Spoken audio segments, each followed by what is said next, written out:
আওয়ামী লীগ নিষিদ্ধের দাবিতে ফেনীতে বিক্ষোভ মিছিল হয়েছে। জুমার নামাজের পর শহরের জোহরিয়া জামে মসজিদ ও ফেনী বড় জামে মসজিদ থেকে আলাদা আলাদাভাবে মিছিলগুলো বের হয়।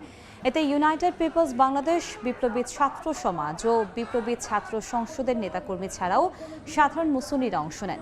মিছিলগুলো শহরের প্রধান প্রধান সড়ক প্রদক্ষিণ করে সংক্ষিপ্ত সমাবেশে মিলিত হয়। এ সময় বক্তারা দ্রুত বিচারিক প্রক্রিয়ার মাধ্যমে আওয়ামী লীগকে নিষিদ্ধের দাবি জানান।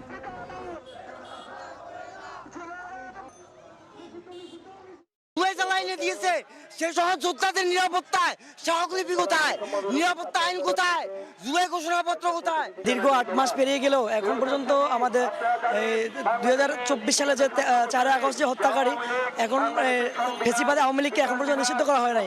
সরকার যদি আমাদের দাবি না মেনে নেয়, আমরা তীব্র আন্দোলন গড়ে তুলব।